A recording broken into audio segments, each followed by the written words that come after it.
Hello friends, அஸ்ஸலாமு அலைக்கும். கோதுமை ரவையை வச்சு ஒரு டிஃபன் செய்யலாம். பாருங்கள், கோதுமை ரவைண்டா இந்த மாதிரி தான் இருக்கும், பெருசு பெருசாக தான் இருக்கும். இதை வந்து எப்படி செய்யலான்னு பார்க்கலாம். இது டிஃபன் மாதிரி ஏதாவது ஒன்று செஞ்சோம்னா நைட் டிஃபனாகவும் வச்சுக்கலாம், காலையில் டிஃபனாகவும் நம்ம வச்சுக்கலாம். இது எப்படி செய்யலான்னு பார்க்கலாம். இந்த கோதுமை ரவை எடுத்து வச்சுருக்கிறேன்.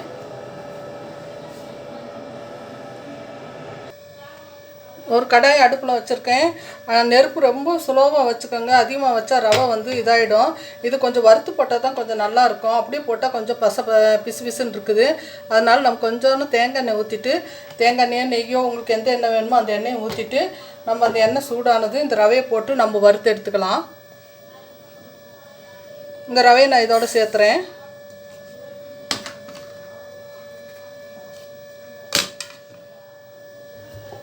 சேர்த்துட்டு இது கைவிடாமல் நம்ம வறுத்து எடுத்துக்கலாம். கொஞ்சம் நல்லா பொன்னிறம் ஆகிற வரைக்கும் வறுத்து எடுத்துக்கலாம். அப்போ தான் வந்து கொஞ்சம் நல்லாயிருக்கும். அப்படியே பச்சையாக போட்டோம்னா ஒரு மாதிரி சலசலப்பாக இருக்குது. அதனால பச்சையாக போடாதீங்க, லைட்டாக வறுத்துட்டு நம்ம போட்டோம்னா நல்லாயிருக்கும். இது நான் வறுத்துட்டு நான் காமிக்கிறேன்.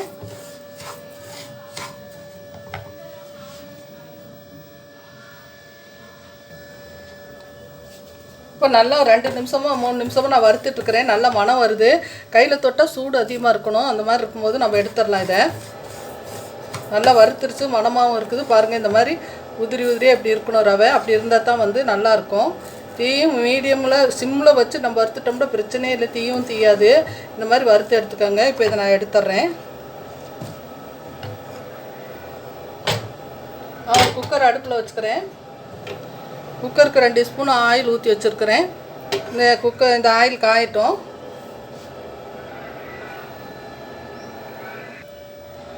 ஆயில் அடுப்பில் வச்சு காஞ்சிடுச்சு. இப்போ நான் வந்து வெங்காயம் ஒரு 2 வெங்காயம் எடுத்து வச்சுருக்கிறேன். பெரிய வெங்காயம், 2 பச்சை மிளகா நீல வாக்கில் இப்படி கீரி எடுத்து வச்சுருக்கேன். பெரிய மிளகா தான், பார்த்து காரத்தை சேர்த்திக்கங்க. இப்போ கொத்தமல்லி தழை, கருவேப்பிலை எடுத்து வச்சுருக்கிறேன். இதெல்லாம் இப்போ இதோட நான் சேர்த்திக்கிறேன்.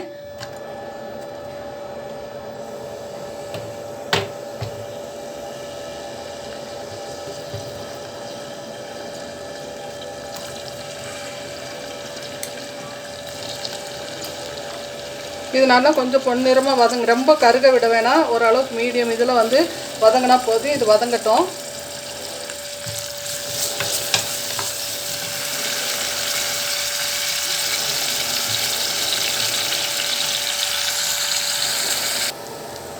வெங்காயம் ஓரளவுக்கு வதங்கி வந்துருச்சு. பாருங்கள், இந்த அளவுக்கு இருக்குது. நுரைச்சிட்டு இருக்குதுண்டாக்கா கொஞ்சம் தேங்காய் எண்ணெய் ஊற்றினேன், அதனால் கொஞ்சம் நிறையா தெரியுது. நம்ம இஞ்சி பூண்டு பேஸ்ட்டு இப்போ சேர்த்துக்கலாம். நம்ம அதிகமாக எந்த மசாலாவும் சேர்த்து வேணால் ரவைக்கு இழுக்காது. அதனால் ஒரு சின்ன ஸ்பூனில் ஒரு 3/4 ஸ்பூன் இஞ்சி பூண்டு பேஸ்ட் சேர்த்துக்கிறேன். இது கொஞ்சம் நேரம் வதங்கட்டும். அப்படியே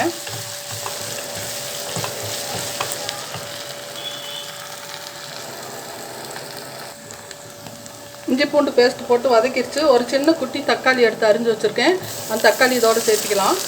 சேர்த்துட்டு இது ஒரு 2 கிண்டிட்டு நான் வந்து கொஞ்சம் ஃப்ரெஷ் பட்டாணியும் கொஞ்சம் ஒரு உருளைக்கிழங்கு எடுத்து வச்சுருக்கேன். அதையும் நம்ம இதோடு சேர்த்திடுவோம்.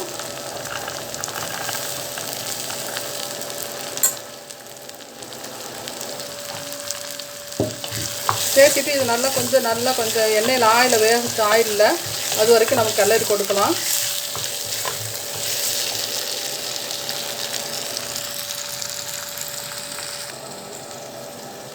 பச்சை பட்டாணி, உருளைக்கிழங்கு இதெல்லாம் பாருங்கள் நல்லா வெந்து வந்துருச்சு. தக்காளி எல்லாம் ஓரளவுக்கு நல்லா வெந்து வந்துருச்சு. இப்போ இதுக்கு போட வேண்டிய பொருளை நம்ம சேர்த்திக்கலாம். உப்பு தேவையான அளவுக்கு நம்ம உப்பு சேர்த்திக்கலாம்.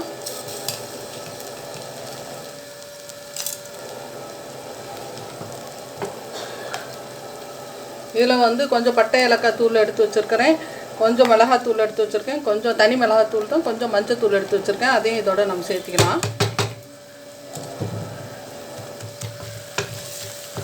இதே நல்லா நம்ம கொஞ்சம் நேரம் கிளறி கொடுக்கலாம். நல்லா ஆயிலே வேகட்டும் கொஞ்சம் நேரம். நம்ம இதெல்லாம் நல்லா வதங்கி வந்துருச்சு.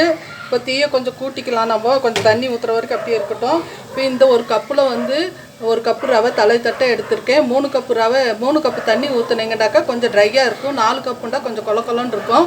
உங்களுக்கு எப்படி தேவையோ அந்த மாதிரி நான் சேர்த்திக்கங்க.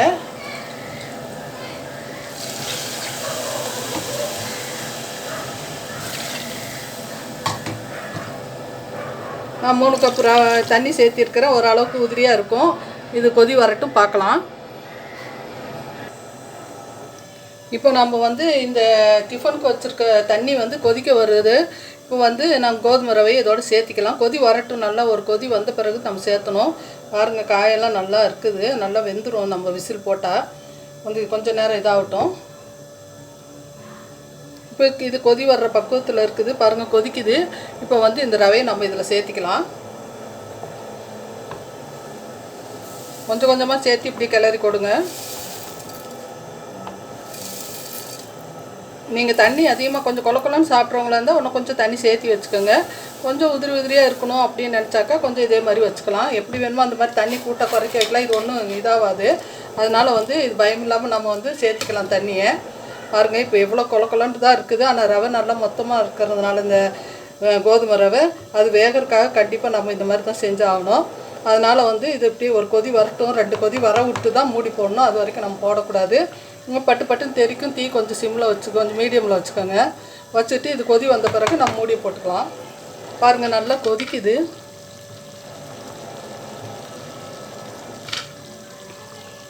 இன்னும் கொஞ்சம் நேரம் கொதிக்கிட்டோம். அப்போ தான் வந்து கொஞ்சம் நல்லா இதாக இருக்கும். நல்லா உள்ளுக்கு உப்பு காரமெல்லாம் போதுமானு இப்போ பார்த்துக்கோங்க. பத்தலைன்ட்டால் சேர்த்திக்கோங்க.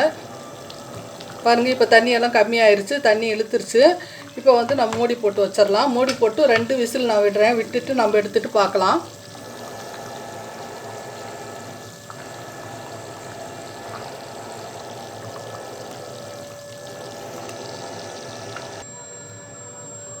நான் ஒரு முட்டை எடுத்து அவிச்சு இந்த மாதிரி எடுத்து வச்சுருக்கேன். இது சின்ன சின்ன பீஸெல்லாம் நான் துண்டு போட்டு எடுத்துக்கிறேன்.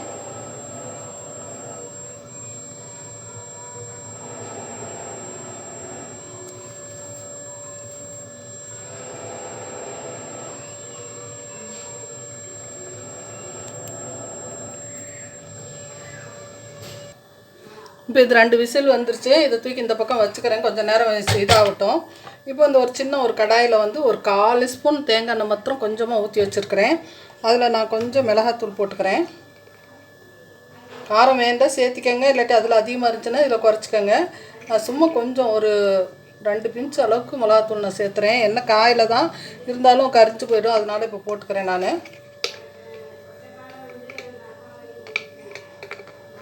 கொஞ்சம் மஞ்சத்தூள் சேர்த்துக்கிறேன்.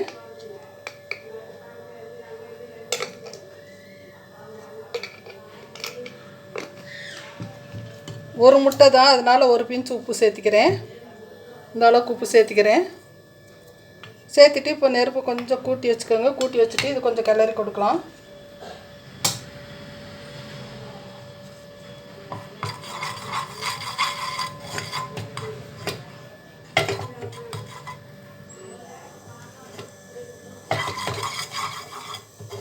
தேங்காய் எண்ணெய் தான் ஊற்றிருக்கிறேன். தேங்காய் எண்ணெய் ஊற்றினா தான் நல்ல மணமாக இருக்கும்.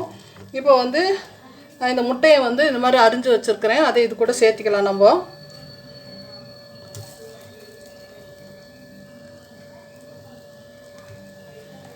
ஒரே ஒரு பிஞ்சு வந்து லெமன் வந்து சாறு புழிஞ்சுக்கலாம். நம்ம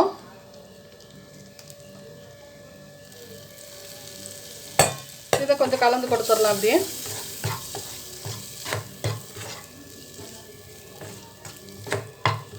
நல்லா இப்படி கலந்து கொடுத்துட்டு கொஞ்சம் நேரம் ஒரு நிமிஷம் வச்சா போதும். அதுக்கு மேலே வைக்க வேணாம். இப்படி கலந்து கொடுத்துட்டு நம்ம எடுத்துடலாம்.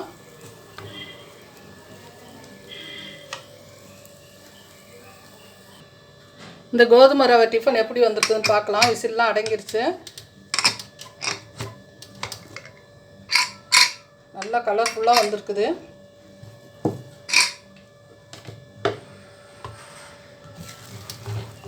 பாருங்கள், நான் ஊற்றின தண்ணி எனக்கு கரெக்டாக இருக்குது. நீ 3 கப்பு ஊற்றினா போதும்னு நினைக்கிறேன். 1 கப்பு ரவைக்கு 3 கப்பு தண்ணி ஊற்றினா போதும். பாருங்கள், நல்லா வெந்து நல்லா ஒரு இதாக இருக்குது. இப்போ நான் ஒரு தட்டில் எடுத்து மாற்றி வச்சுட்டு நான் காமிக்கிறேன். இதுக்கு மேலே வந்து இந்த முட்டையை நம்ம இது பண்ணி வச்சுருக்க முட்டையை வந்து நம்ம கொஞ்சம் சேர்த்திக்கலாம்.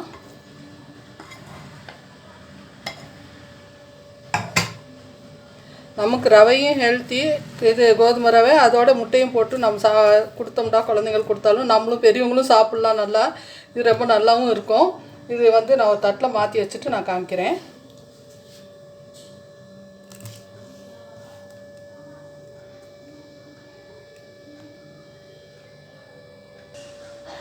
பாருங்கள் இந்த கோதுமை ரவை உப்புமா எவ்வளோ நல்லா வந்திருக்குது. இது வந்து நல்லா நம்ம உடம்புக்கு ரொம்ப நல்லது. மற்ற இது வந்து மாவு இட்லி தோசை அதெல்லாம் சாப்பிட்றதுக்கு பதிலாக இந்த மாதிரி நீங்கள் செஞ்சு குழந்தைங்களுக்கும் கொடுங்க, பெரியவங்களும் சாப்பிடுங்க. இந்த மாதிரி செய்து பாருங்கள். முட்டையும் இந்த மாதிரி போட்டோம்னா இதுவும் நல்லா டேஸ்ட்டாகவும் இருக்கும், நல்லா சூப்பராகவும் இருக்கும். நிறைய வேண்டாலும் நம்ம சேர்த்திக்கலாம். இந்த மாதிரி செய்து பாருங்கள், சமைச்சு பாருங்கள். லைக் பண்ணுங்கள், ஷேர் பண்ணுங்கள், கமெண்ட் பண்ணுங்கள், சப்ஸ்கிரைப் பண்ணுங்கள். சேலம் பாபிமா சமையலுக்கு ஆதரவு தாங்க. அஸ்ஸலாமு அலைக்கும் வரஹ்மத்துல்லாஹி வரகாத்துக்கு. அஸ்ஸலாமு அலைக்கும்.